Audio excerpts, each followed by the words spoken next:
الحمد لله نحمده ونستعينه ونستغفره ونؤمن به ونتوكل عليه ونعوذ بالله من شرور أنفسنا ومن سيئات أعمالنا من يهده الله فلا مضل له ومن يضلله فلا هادي له ونشهد أن لا إله إلا الله وحده لا شريك له ونشهد أن سيدنا وسندنا وشفيعنا وحبيبنا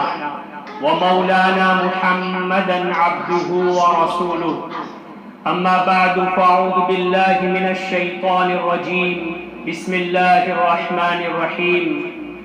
قل يا عبادي الذين أسرفوا على أنفسهم لا تقنطوا من رحمة الله إن الله يغفر الذنوب جميعا إنه هو الغفور الرحيم وقال سبحانه وتعالى يا أيها الذين آمنوا توبوا إلى الله توبة نصوحا وقال النبي صلى الله عليه وسلم كل بني آدم خطاؤون وخير الخطائين التوابون المستغفرون وقال النبي صلى الله عليه وسلم إن الله يبسط يده بالليل ليتوب مسيء النهار ويبسط يده بالنهار ليتوب مسيء الليل حتى تطلع الشمس من مغربها او كما قال عليه الصلاة والسلام. درود پاک پڑھ لیں. اللهم صل على محمد وعلى آل محمد كما صليت على إبراهيم وعلى آل إبراهيم إنك حميد مجيد. اللهم بارك على محمد وعلى آل محمد كما باركت على إبراهيم وعلى آل إبراهيم إنك حميد مجيد. معزز سامعین کرام، اللہ تبارک و تعالیٰ نے اپنے کرم سے، اپنے فضل سے نصف شعبان تک ہمیں پہنچایا ہے. اللہ تعالیٰ سے دعا ہے کہ اللہ تعالیٰ ہماری صحت میں، تندرستی میں برکت عطا فرمائے اور شعبان کے باقی دنوں میں برکت عطا فرمائے اور ہمیں رمضان تک پہنچائے اور بار بار رمضان جیسی مبارک گھڑیاں ہماری زندگی میں اللہ تبارک و تعالیٰ اپنے کرم سے، اپنے فضل سے ہمیں نصیب فرماتے رہے. شعبان کا مہینہ مبارک مہینہ ہے اور یہ رمضان کی تیاری کا مہینہ ہے. جناب رسول اللہ صلی اللہ علیہ وسلم اس مہینے میں کثرت سے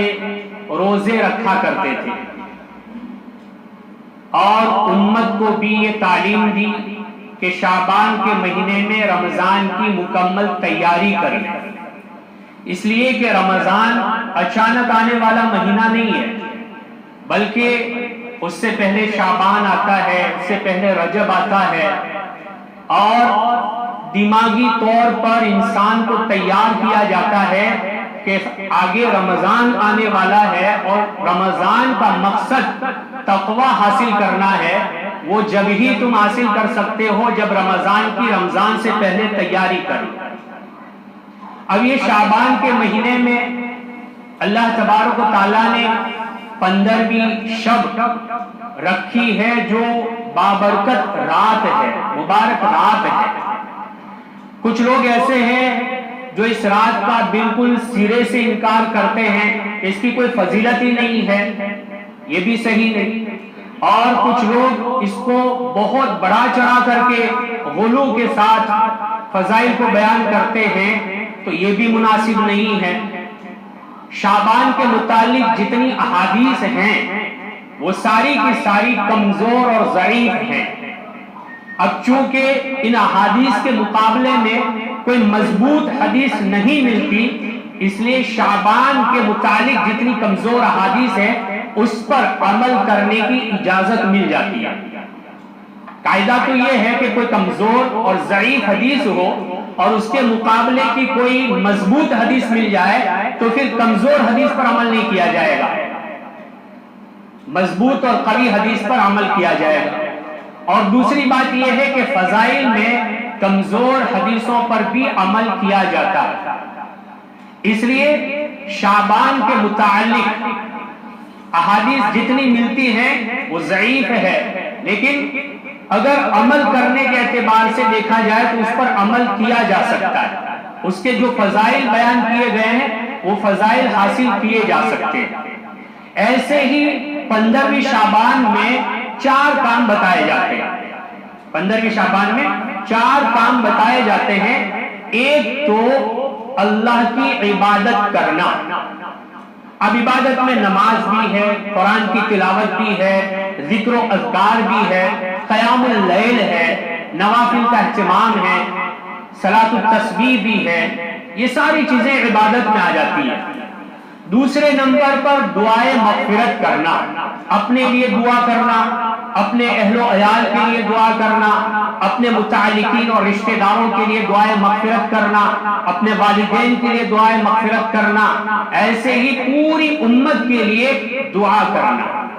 تیسرا کام اس میں بتایا جاتا ہے کہ اپنے دل کو کینہ، حسد، بغض وغیرہ سے بالکل صاف کر دینا۔ ہمارے دلوں میں کینہ، عداوت، بغض، دشمنی جیسی کوئی چیز نہ ہو، بالکل ہمارا دل پاک اور صاف ہو۔ اور چوتھا کام بتایا جاتا ہے 15ویں شعبان کا جو دن ہوتا ہے اس میں روزہ رکھنا، یہ روزہ مستحب ہے، اس کو ضروری نہ سمجھا جائے، فرض کا درجہ نہ دیا جائے، واجبات کا درجہ نہ دیا جائے، مستحب ہے۔ مستحب کا مطلب یہ ہوتا ہے کہ کوئی آدمی رکھے تو اسے ثواب ملے گا، نہ رکھے تو کوئی گناہ نہیں ہوگا، اور اس پر کوئی تنقید نہیں کی جائے گی۔ کسی نے روزہ نہیں رکھا، ہم نے روزہ رکھا اور کسی نے نہیں رکھا ہے، وہ ہمارے سامنے پانی پی رہا ہے تو ہم اس کو تنقید نہیں کر سکتے کہ تو نے روزہ کیوں نہیں رکھا، کیونکہ مستحب روزہ ہے۔ تو یہ 4 کام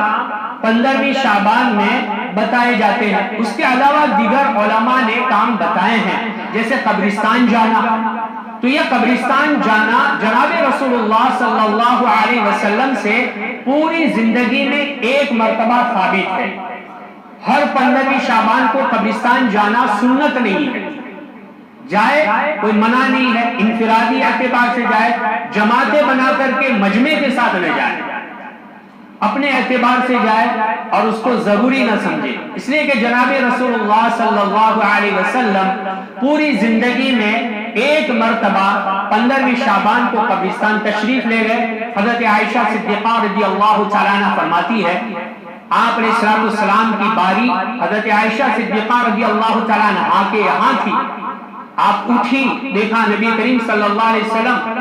حجرہ مبارک میں نہیں ہے، تو آپ کو تلاش کرنے کے لیے نکلی، جا کے دیکھا تو آپ علیہ السلام قبرستان میں تشریف فرما تھے اور اللہ تعالیٰ سے دعائے مغفرت کر رہے تھے۔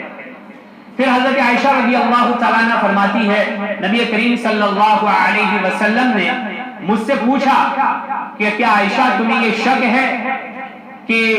ایک نبی تمہارے حق کو ضائع کرے گا؟ فرمایا یا رسول اللہ مجھے ایسا کوئی شک نہیں ہے، لیکن میں نے آپ کو اپنے حجرہ مبارک میں نہیں پایا تو مجھے ایک فکر ہوئی اور میں آپ کو تلاش کرنے کے لیے نکل پڑی۔ جناب رسول اللہ صلی اللہ علیہ وسلم نے فرمایا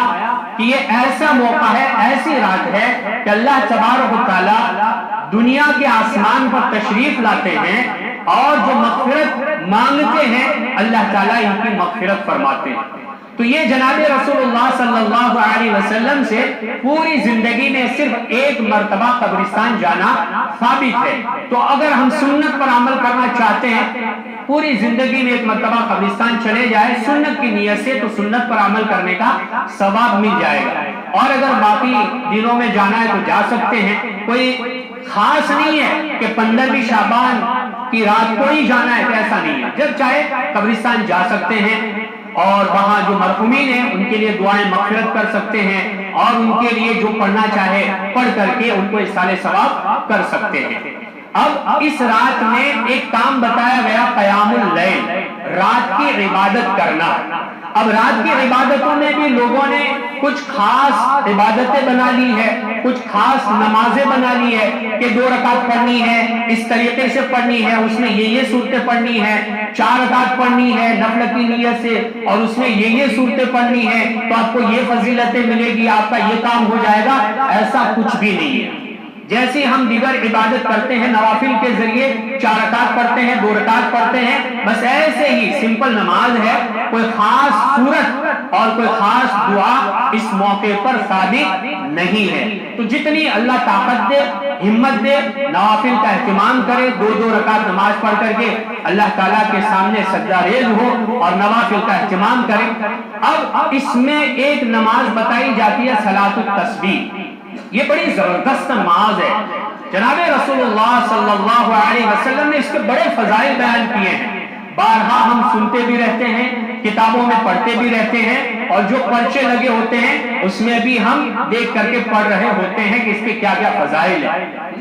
اللہ تعالیٰ زندگی کے سارے گناہوں کو معاف کر دیتا ہے، اس لیے فرمایا کہ اگر ہو سکے روزانہ صلاۃ التسبیح پڑھ لیا کریں، روزانہ نہیں پڑھ سکتے تو ہفتے میں 1 مرتبہ پڑھ لیا کریں، ہفتے میں 1 مرتبہ نہیں پڑھ سکتے مہینے میں 1 مرتبہ پڑھ لیا کریں، مہینے میں نہیں پڑھ سکتے سال میں 1 مرتبہ پڑھ لیا کریں، اور سال میں نہیں پڑھ سکتے تو زندگی میں کم سے کم 1 مرتبہ تو ضرور پڑھ لیا کریں۔ بہت آسان نماز ہے، اس کی 2 ترتیبیں بتائی جاتی ہے، ایک آسان ترتیب آپ کے سامنے بتا رہا ہوں، کچھ نہیں کرنا ہے، 4 رکعت صلاۃ التسبیح کی نیت سے ہمیں نیت کر کے نماز کو شروع کرنا ہے۔ جیسے ہم نماز پڑھتے ہیں، نارمل نماز ہوتی ہے، سادہ نماز ہوتی ہے، سورہ فاتحہ پڑھتے ہیں، اس کے بعد کوئی بھی سورت پڑھتے ہیں، کوئی خاص سورت اس میں نہیں ہے۔ اب اس کی ترتیب یہ ہے کہ جب آپ نماز شروع کریں گے صلاۃ التسبیح کی نیت کریں گے، اللہ اکبر کہہ کر کے آپ جو ہے رکعت باندھ لیں گے، اس کے بعد ثنا پڑھیں گے اور 15 مرتبہ تیسرا کلمہ سبحان اللہ والحمد للہ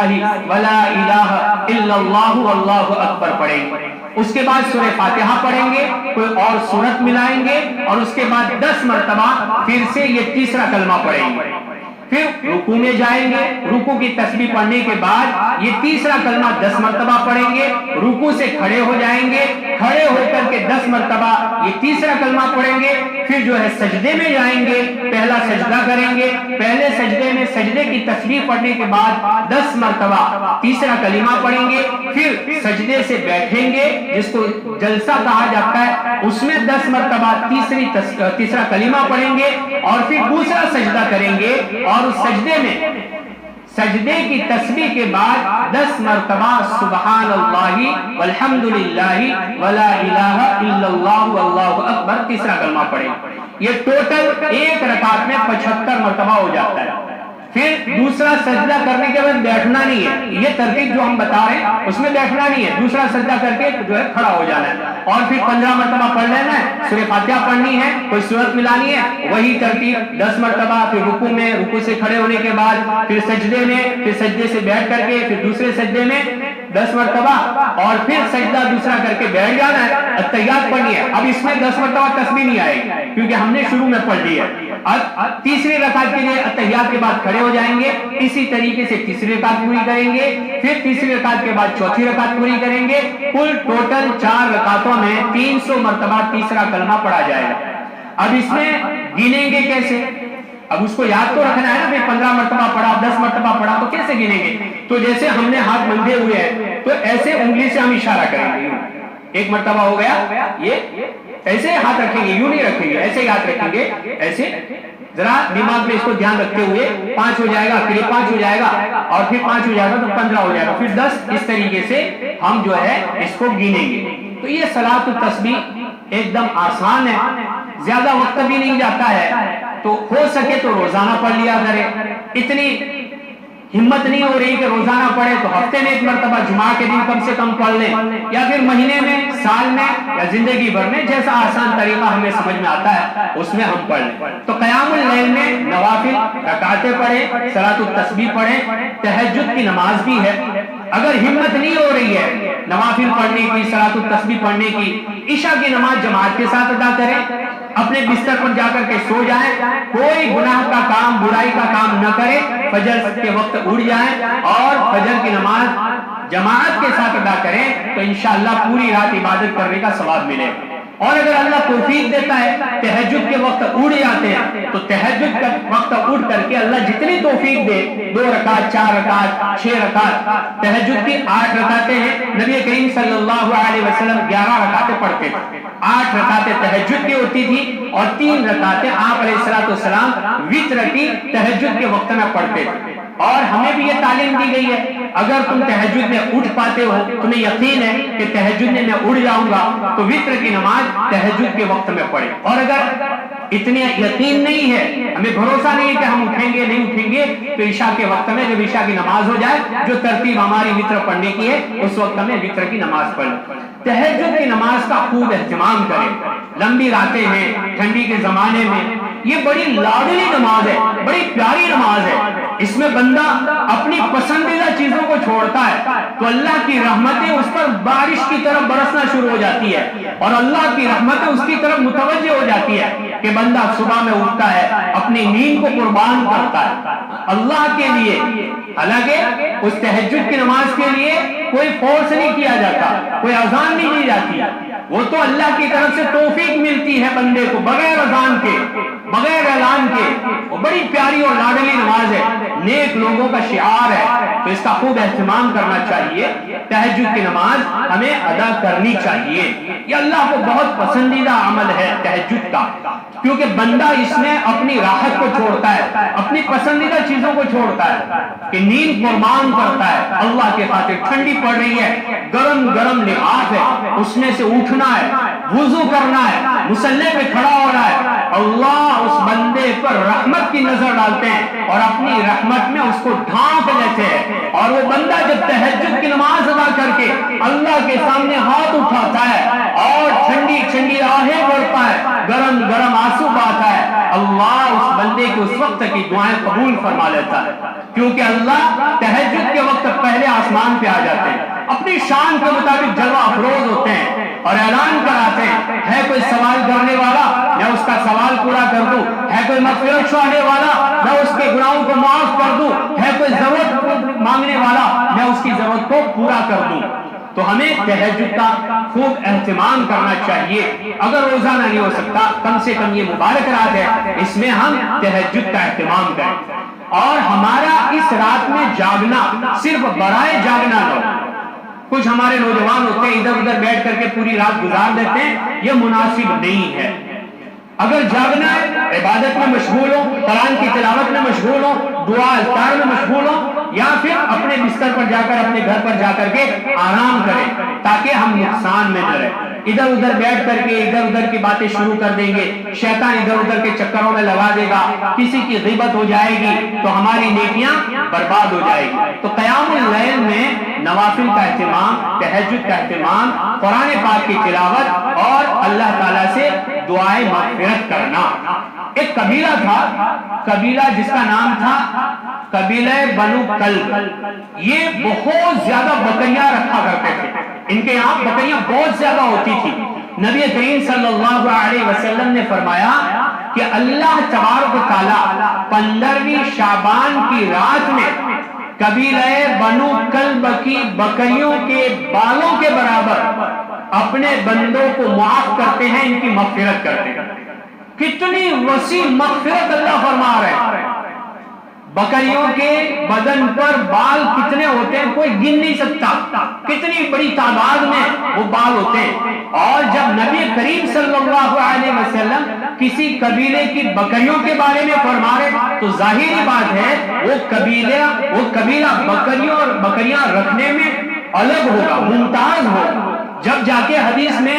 اس قبیلے کا نام لیا جا رہا ہے تو کثرت سے وہ بکریاں رکھا کرتے تھے، زیادہ تعداد میں، تو جتنی وہ بکریاں رکھا کرتے تھے ان بکریوں کے جسم پر جتنے بال ہوتے تھے اللہ اس رات میں اپنے بندوں کو معاف کرتے ہیں، ان کی مغفرت کرتے ہیں۔ ایسی مبارک گھڑی میں ہم کیوں محروم رہ جائیں؟ ہم بھی اللہ سے دعا کریں۔ ایک اجتماعی دعا ہو جاتی ہے ٹھیک ہے، اس رات میں کوئی اجتماعی عمل نہیں ہے، سارے کے سارے انفرادی اعمال ہیں۔ اور ہمارے بڑے تو یہ ترغیب دیتے ہیں کہ نوافل کا اہتمام اپنے گھروں میں کریں۔ نبی علیہ السلام نے فرمایا اپنے گھر کو قبرستان نہ بناؤ، یعنی اپنے گھروں میں نوافل کا اہتمام کیا کرو۔ تو انفرادی طور پر ہم دعاؤں کا اہتمام کریں، اللہ سے مغفرت مانگیں، اللہ سے اپنے گناہوں کو بخشوائیں۔ قرآن کریم میں ایک واقعہ بیان کیا ہے حضرت وحشی رضی اللہ تعالیٰ عنہ کا، بڑا زبردست واقعہ ہے۔ حضرت وحشی وہ ہے جنہوں نے پیارے آقا صلی اللہ علیہ وسلم کے پیارے چچا حضرت حمزہ رضی اللہ تعالیٰ عنہ کو شہید کر دیا تھا، اور شہید ہی نہیں کیا بلکہ آپ کا کلیجہ نکالا تھا، ہندا کو دیا تھا، اور آپ کے کان، آپ کا ناک، آپ کا پورا بدن ٹکڑے ٹکڑے کر دیا تھا۔ جناب رسول اللہ صلی اللہ علیہ وسلم نے حضرت حمزہ رضی اللہ تعالی عنہ کی نعش کو دیکھا تو آپ بہت زیادہ غمزدہ ہوئے۔ وہ قتل کرنے والے حضرت وحشی ہے۔ نبی کریم صلی اللہ علیہ وسلم نے ان کے پاس ایک آدمی کو بھیجا۔ حضرت ابن عباس رضی اللہ تعالیٰ عنہ فرماتے ہیں کہ جناب رسول اللہ صلی اللہ علیہ وسلم نے ایک شخص کو حضرت وحشی کے پاس بھیجا کہ جاؤ ان کو بلا لاؤ تاکہ وہ ایمان میں داخل ہو جائے۔ جب یہ بلانے کے لیے گئے، حضرت وحشی نے نبی کریم صلی اللہ علیہ وسلم کی خدمت میں حاضر ہو کر کے عرض کیا کہ آپ مجھے اپنے دین کی طرف بلا رہے ہیں، اسلام کی طرف بلا رہے ہیں، لیکن آپ کو پتا ہے کہ اس میں اللہ تعالیٰ نے کیا فرمایا ہے؟ قرآن کی ایک آیت اللہ تعالیٰ نے نازل فرمائی ہے جس میں اللہ تعالیٰ فرماتے ہیں کہ جن لوگوں نے اللہ کے ساتھ کسی اور کو نہیں پکارا، اللہ کے ساتھ کسی کو شریک نہیں کیا، اور کسی کا ناحق قتل نہیں کیا، اور زنا یعنی فحش کام نہیں کیا، تو اللہ تعالیٰ توبہ کرنے پر ان کو معاف کر دے گا۔ تو حضرت وحشی کہتے ہیں میں نے تو یہ تینوں کے تینوں کام کیے ہیں، میں نے تینوں کے تینوں کام کیے ہیں، میں نے شرک کیا ہے، اور میں نے ناحق قتل بھی کیا ہے، اور میں نے بدکاری بھی کی ہے۔ اب یہاں تو شرط لگائی جا رہی ہے کہ یہ میں نے کام کیے ہیں، میری مغفرت کیسے ہوگی؟ پھر قرآن کریم کی ایک اور آیت نازل ہوتی ہے جس میں اللہ تبارک و تعالیٰ ارشاد فرماتے ہیں کہ جس نے شرک نہیں کیا تو اللہ تعالیٰ اس کی مغفرت کر دیں گے، جن لوگوں نے شرک کیا ہے اللہ ان کی مغفرت نہیں کریں گے، اور جب وہ لوگ اللہ سے توبہ کریں گے، نیک اعمال کریں گے تو اللہ تعالیٰ ان کی توبہ کو قبول کر لیں گے۔ حضرت وحشی کہتے ہیں اس میں بھی شرطیں ہیں، نیک عمل کرنے کی شرط ہے، اور اس میں اللہ فرما رہے ہیں کہ میں چاہوں گا تو ان کی مغفرت کروں گا، تو مجھے کیا پتا کہ اللہ میرے بارے میں چاہے کہ نہ چاہے، میری مغفرت ہو کہ نہ ہو۔ پھر نبی کریم صلی اللہ علیہ وسلم نے سکوت فرمایا، اور قرآن کریم کی تیسری آیت نازل ہوئی جو خطبے میں پڑھی گئی۔ اللہ تعالیٰ ارشاد فرماتے ہیں قل یا عبادی الذین اسرفوا علی انفسہم لا تقنطوا من رحمت اللہ، میرے بندوں سے کہہ دیجئے کہ جنہوں نے اپنے اوپر ظلم کیے ہیں، ناحق قتل کیے ہیں، گناہ والے کام کیے ہیں، اللہ کو ناراض کرنے والے کام کیے ہیں، اللہ کی رحمت سے نا امید نہ ہونا۔ ان اللہ یغفر الذنوب جمیعا، اللہ سارے گناہ کو معاف کر دے گا۔ انہ هو الغفور الرحیم، وہ مغفرت کرنے والا، رحم کرنے والا۔ حضرت وحشی نے جب یہ سنا تو پھر اسلام میں داخل ہو گیا۔ اللہ تبارک و تعالیٰ نے ایسے شخص کو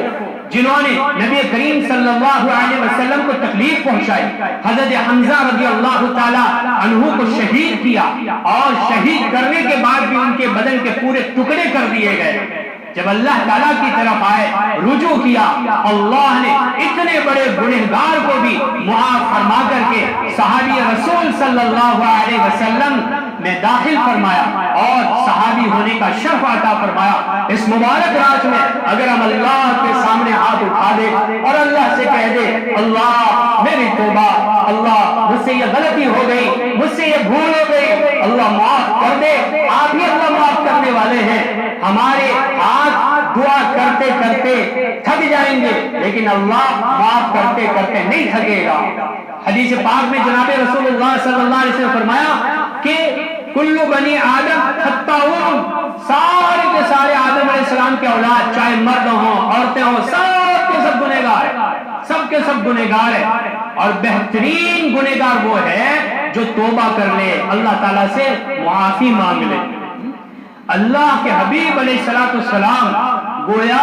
گنہگار کو جو توبہ کر لے، مغفرت چاہے، اس کو بہترین توبہ کرنے والا بتا رہے ہیں۔ تو اگر ہم اللہ کے سامنے ہاتھ اٹھا کر اپنے گناہوں کی معافی چاہیں گے، اللہ ضرور بھی ضرور معاف فرما دے گا۔ اس لیے اس رات میں ہم خوب اللہ تعالیٰ سے دعائے مغفرت کرے، اپنے لیے دعا کرے، اپنے والدین کے لیے دعا کرے، پوری امت کے لیے دعا کرے۔ اور اس مبارک رات میں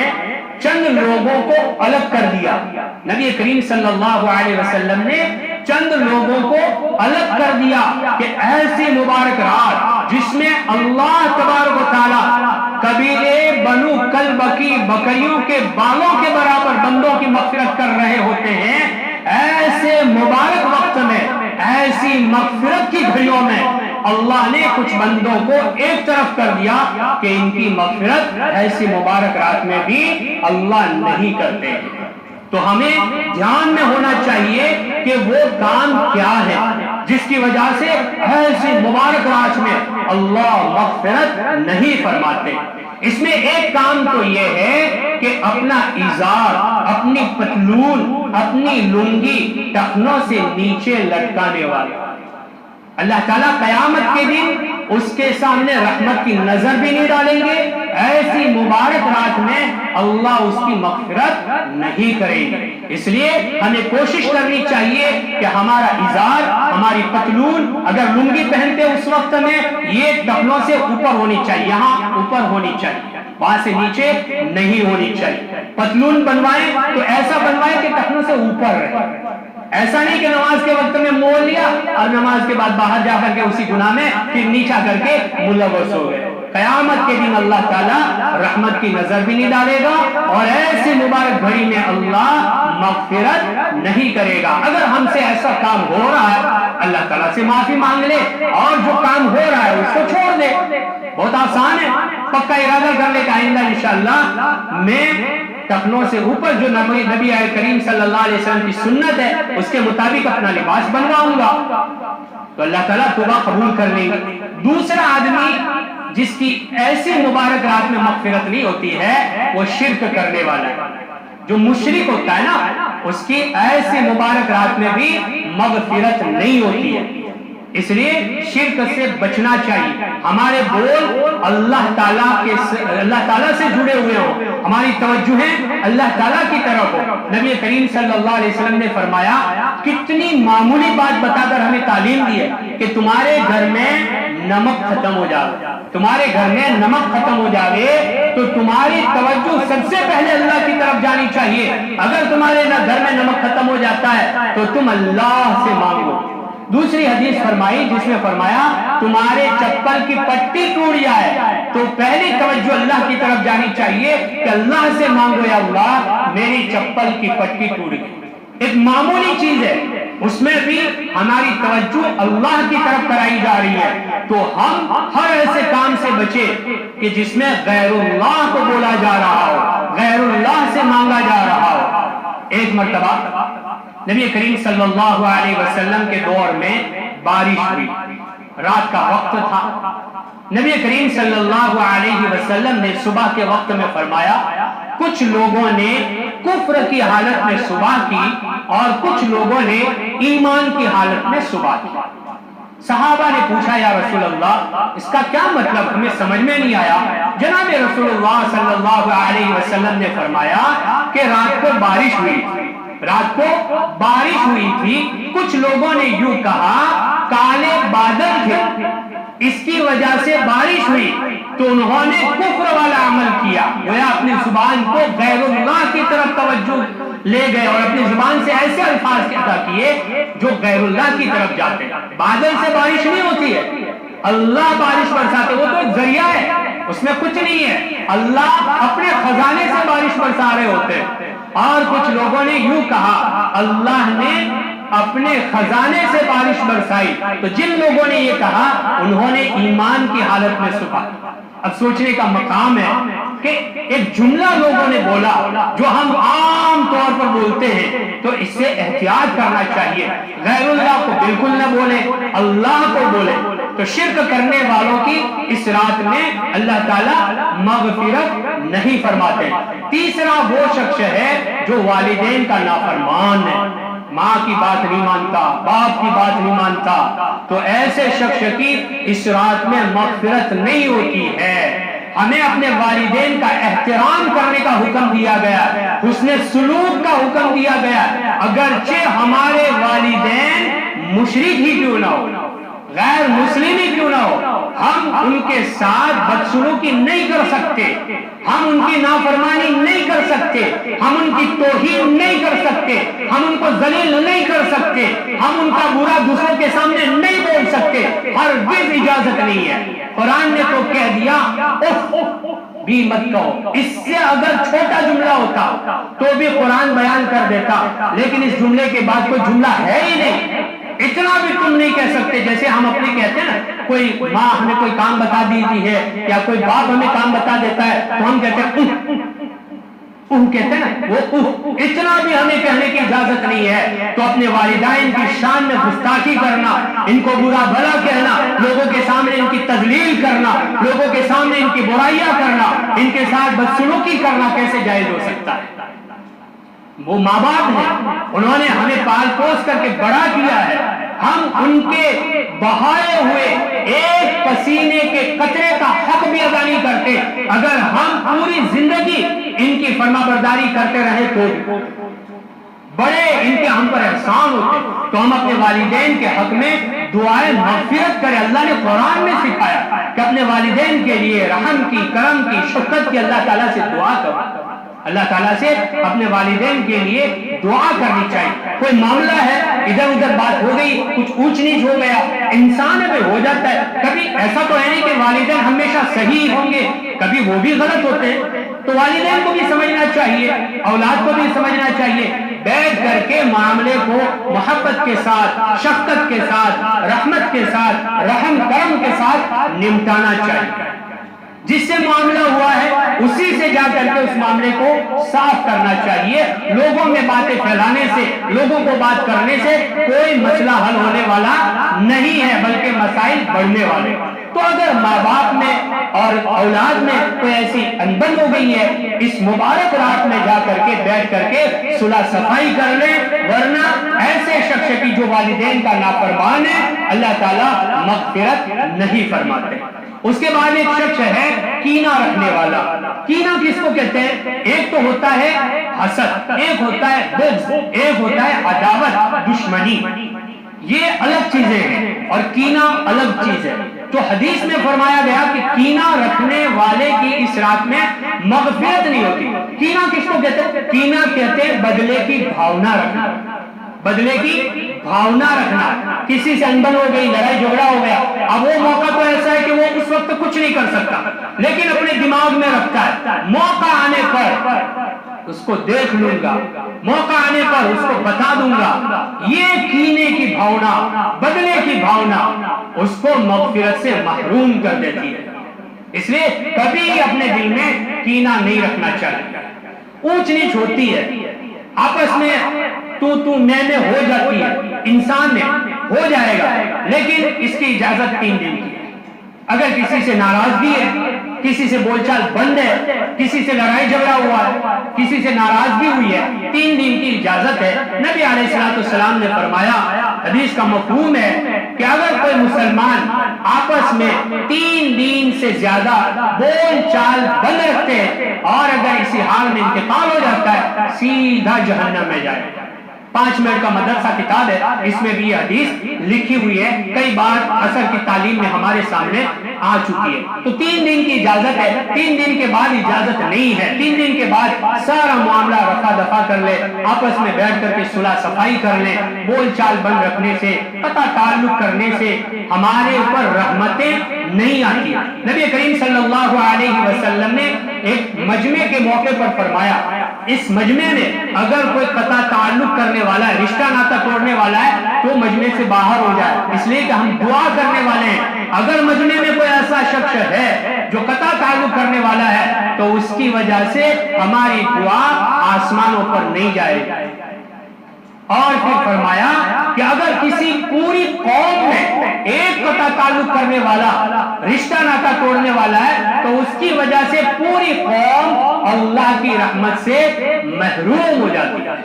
اس لیے بھائی دل میں کسی کے بارے میں بغض زدہ اور دشمنی، کینہ، حسد نہیں رکھنا چاہیے، اور دلوں کو صاف رکھنا چاہیے، مل جل کر کے رہنا چاہیے، صلح صفائی کر لینی چاہیے، تاکہ اللہ تبارک و تعالیٰ کی رحمتیں ہماری زندگی میں ہمیں ملتی رہیں۔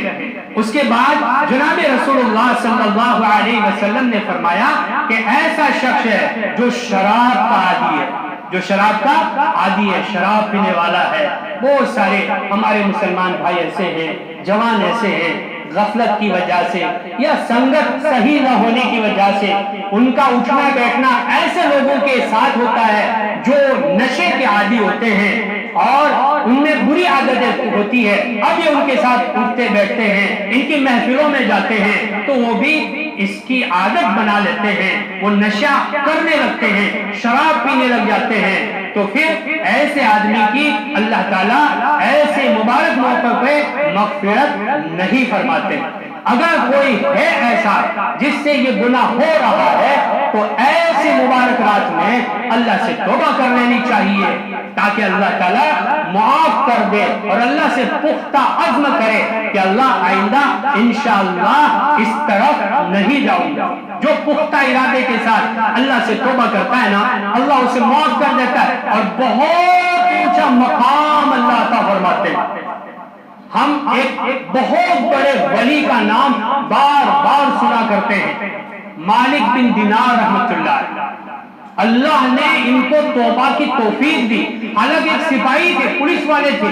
شراب کے نشے میں چور رہتے تھے، دن میں رات میں شراب کے نشے میں چور رہتے تھے۔ شعبان کی رات ہے، رات کو سوئے ہوئے ہیں، خواب نظر آتا ہے، لمبا چوڑا خواب ہے، خواب میں قیامت کا منظر نظر آتا ہے، ایک بہت بڑا سانپ ان کے پیچھے پڑ جاتا ہے، وہ آگے بھاگ رہے ہیں، سانپ پیچھے بھاگ رہا ہے ان کو پکڑنے کے لیے، دوڑے چلے جا رہے ہیں۔ آگے جا کر کے بزرگ دیکھتے ہیں، سفید کپڑے پہنے ہوئے ہیں، ماشاءاللہ سفید داڑھی ہے اور نورانی چہرہ ہے، ان سے جا کر کہتے ہیں یہ سانپ میرے پیچھے پڑا ہوا ہے، مجھے بچا لو۔ وہ بزرگ کہتے ہیں میں کمزور ہوں، وہ مضبوط ہے، میں آپ کو نہیں بچا سکتا، ہاں آپ کو یہ بتا سکتا ہوں، آگے چلے جائیں، ایک ٹیلا آئے گا، وہاں ہو سکتا ہے آپ کی نجات کا کوئی سامان ہو۔ مالک بن دینار رحمۃ اللہ علیہ خواب میں دوڑے ہوئے وہاں جاتے ہیں، وہاں جا کر ٹیلے پر چڑھ جاتے ہیں، بہت سارے بچے وہاں ہوتے ہیں، ان کی ایک معصوم سی بچی بچپن میں انتقال کر جاتی ہے، وہاں ان کو نظر پڑ جاتی ہے، وہ بچی اپنے بابا کو پہچان لیتی ہے اور پھر اس اژدہے سے ان کو بچا لیتی ہے، پھر ان کی آنکھ کھل جاتی ہے، اور اس سے پہلے وہ بچے سے پوچھتے ہیں کہ یہ اژدہا کون تھا اور یہ بزرگ مجھے نظر آئے تھے وہ کون تھے؟ وہ بچی بتاتی ہے وہ اژدہا تمہارے برے اعمال تھے، تم نے اتنے برے کام کیے، اتنے گناہ کے کام کیے، کرتے کرتے اس سانپ کو بہت مضبوط اور طاقتور بنا دیا۔ تو یہ نہ سمجھے کہ ہمارے گناہ بس ایسے ہی ہوتے ہیں، نہیں، وہ گناہ کے ذریعے ہمیں سزا، اعمال کے ذریعے جو برے ہم کرتے ہیں اس کے ذریعے سزا ہمیں دی جاتی ہے۔ اس لیے حضرت علی رضی اللہ تعالیٰ عنہ نے فرمایا کہ کوئی آدمی ایک گالی بولتا ہے تو اس کی گالی کی وجہ سے اس کی قبر میں ایک بچھو تیار ہو جاتا ہے، دوسری گالی بولتا ہے دوسرا بچھو تیار ہو جاتا ہے، اگر ہم اس سے بچ جائیں تو بچھوؤں سے بھی بچ جائیں گے۔ تو فرمایا کہ یہ تمہارے برے اعمال ہے جو سانپ کی شکل میں تمہیں برباد کرنے کے لیے، ہلاک کرنے کے لیے آئے گا، اور وہ بزرگ سفید کپڑے والے وہ تمہارے نیک اعمال ہے، کبھی کبھی کرتے تھے، کبھی جمعہ کی نماز پڑھ لی، کبھی قرآن کی تلاوت کر لی، کبھی یاد آیا تو اللہ کا ذکر کر لیا، کبھی رمضان کے روزے رکھ لیے، کبھی ایسی مبارک رات آئی تو اللہ کی عبادت کر لی، کبھی کبھی نیک اعمال کرتے تھے، تو جس کی وجہ سے وہ اعمال کمزور ہے، لیکن خیر انہوں نے تمہارے لیے نجات کا ایک ذریعہ بتا دیا۔ اس کے بعد جب ان کی آنکھ کھلتی ہے اللہ تعالیٰ سے توبہ کرتے ہیں، اللہ تعالیٰ ان کی توبہ کو قبول فرماتے ہیں اور وقت کے ولیوں میں ان کو شامل فرما دیتے ہیں۔ اتنے بڑے ولی اللہ تعالیٰ ان کو بناتے ہیں کہ جو ہے ایک مرتبہ ذوالنون مصری رحمۃ اللہ علیہ کے ساتھ کشتی میں سفر کر رہے ہوتے ہیں، ایک نوجوان کھڑا ہو جاتا ہے، نوجوان کھڑا ہو کر کے کہتا ہے میرا موتی چوری ہو گیا۔ مالک بن دینار رحمۃ اللہ علیہ کی طرف اشارہ کر کے کہتا ہے انہوں نے میرا موتی چرایا ہے۔ مالک بن دینار رحمۃ اللہ علیہ خاموش رہتے ہیں۔ ذوالنون مصری رحمۃ اللہ علیہ کہتے ہیں بھائی کیا بات کر رہا ہے، جانتا ہے کتنے بڑے ولی ہے، ان کے بارے میں تو کہہ رہا ہے انہوں نے تیرا موتی چرایا ہے، ایسا نہیں ہو سکتا۔ کہہ نہیں، انہوں نے میرا موتی چرایا۔ مالک بن دینار رحمۃ اللہ علیہ نے نظر نظرتن فی السماء، آسمان کی طرف ایک نگاہ اٹھائی۔ ایمان والا جب اللہ کی طرف آتا ہے اور اللہ کی عبادت میں مشغول ہوتا ہے، نوافل کا اہتمام کرتا ہے، اس کے دل میں اللہ کی ذات عالی سے ہونے کا یقین آتا ہے اور سب کچھ اللہ کو سمجھتا ہے اور اللہ کا ہو جاتا ہے، اللہ اس کی پوری باڈی میں نورانیت پیدا کرتے ہیں اور ایمانی قوت و طاقت پیدا کر دیتے ہیں۔ اس کے بولنے میں، اس کے دیکھنے میں، اس کے ہاتھ اٹھانے میں، اس کے چلنے میں، اس کے سوچنے میں، ہر عمل میں اللہ قوت پیدا کر دیتے ہیں۔ نظر نظرتن فی السماء، مالک بن دینار رحمۃ اللہ علیہ نے آسمان کی طرف ایک نگاہ اٹھائی، اپنی نگاہ کو نیچے کیا، کیا دیکھتے جہاں کشتی پانی میں چل رہی تھی، کشتی کے چاروں طرف مچھلیاں باہر نکل رہی، ہر مچھلی کے منہ میں موتی تھا۔ مالک بن دینار رحمۃ اللہ علیہ نے ایک موتی اٹھایا،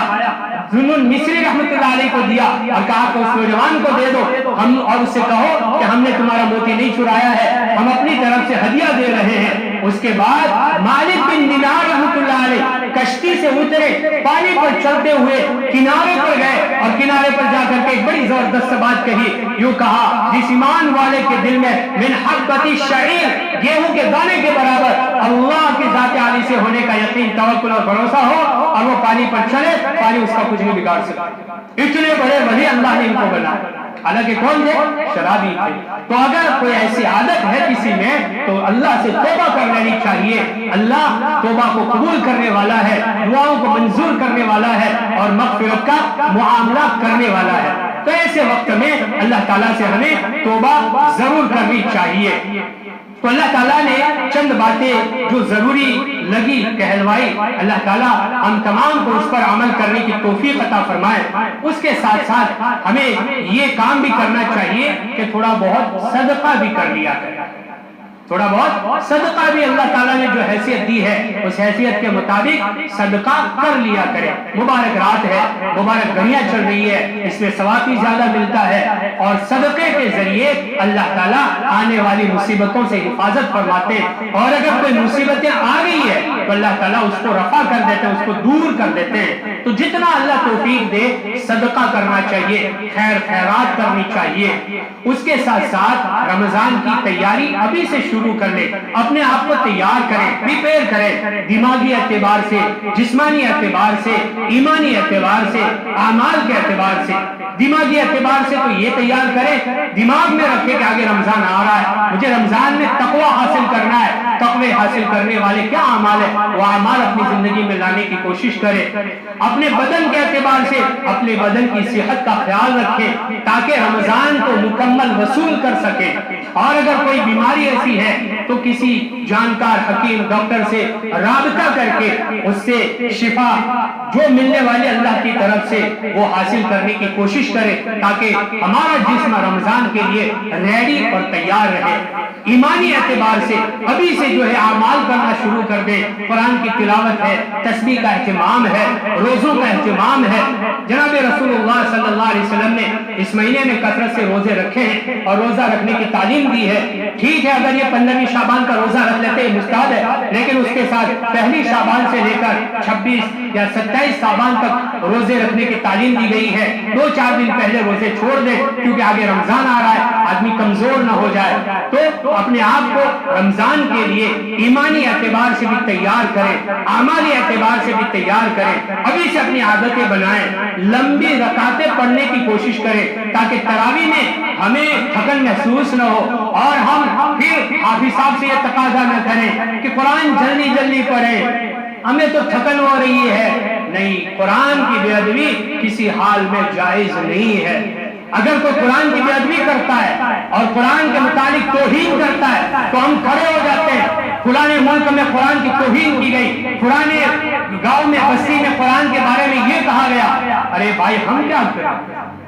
ہم خود ہی تو قرآن کی توہین کر رہے ہیں۔ تراویح میں جو قرآن پڑھا جا رہا ہے کچھ سمجھ میں نہیں آ رہا، اس لیے اپنے آپ کو لمبی لمبی رکعتیں پڑھ کر کے تراویح کے لیے کھڑا ہونے کے لیے تیار کریں، تاکہ ہم تراویح سکون کے ساتھ پڑھ سکیں، سن سکیں۔ ہر کام میں ہم اچھائی ڈھونڈتے ہیں، چائے کہ اچھی چاہیے، مٹھائی کہ اچھی چاہیے، کپڑے کہ اچھے چاہیے، کہ گاڑی اچھی چاہیے، کہ بنگلہ کہ اچھا چاہیے، کہ روڈ اچھا چاہیے، ہر کام اچھا چاہیے، اور تراویح اچھی نہیں چاہیے، قرآن سننا اچھا نہیں چاہیے۔ اللہ کی رحمتیں نازل ہو رہی ہوتی ہے، تو ہم اپنے آپ کو تراویح کے لیے ابھی سے بھی تیار کریں، تاکہ ہم تراویح میں اگر زیادہ وقت ہو جائے تو برداشت کر پائیں۔ اللہ تبارک و تعالیٰ سے دعا ہے، اللہ تعالیٰ ہم تمام کو کہی سنی باتوں پر اخلاص اور للہیت کے ساتھ عمل کرنے کی توفیق عطا فرمائے، اور جن بھائیوں نے، بہنوں نے، جوانوں نے جس لائن سے دعاؤں کے لیے کہا، جنہوں نے بیماری کی شفا کے لیے دعا کے لیے کہا، اللہ تعالیٰ ان تمام بیماروں کو شفا کاملہ، عاجلہ اور نافع نصیب فرماوے۔ جن لوگوں نے قرض میں جلدی ادا ہو جائے، اللہ تعالیٰ کی طرف سے کوئی شکل بن جائے، سروں پہ قرضہ چڑھا ہوا ہے، اللہ تعالیٰ سے دعا ہے اللہ تعالیٰ ان کے لیے اپنے خزائن غیب سے قرض کی ادائیگی کا انتظام فرمائے، اور جن نوجوانوں نے اپنے جاب کے لیے، اپنے کسی فن جو جانتے ہیں اس کے مطابق نوکری حاصل کرنے کے لیے، یا جن جوانوں نے باہر جانے کے لیے تیاریاں شروع کی ہے اور ویٹنگ لسٹ میں ہے، اسی طریقے سے جو بھی ان کی فکریں ہیں، ان کے ارادے ہیں، اللہ تعالیٰ سے دعا ہے اللہ تعالیٰ ان کے ارادوں میں کامیابی عطا فرمائے، اور ان کی زندگی میں اللہ سکسیس عطا فرمائے۔ اسی طریقے سے بہت ساری ماں بہنوں نے بھی دعاؤں کی درخواست کی ہے، اللہ تعالیٰ ان تمام کی جائز تمنائیں پوری فرمائے۔ جن کے مرحومین قریب میں، دور میں انتقال کر گئے، قبروں میں آرام فرما رہے ہیں، ان کے لیے دعاؤں کی درخواست کی گئی ہے، اللہ تعالیٰ سے دعا ہے اللہ تعالیٰ خصوصی طور پر ہماری اس بستی کے جتنے مرحومین اپنی قبروں میں آرام فرما رہے ہیں، ان تمام کی، اور دنیا بھر کے جتنے مومنین مرحومین ہیں، اللہ تعالیٰ ان تمام کی مغفرت فرمائے۔ وآخر دعوانا ان الحمد للہ رب العالمین۔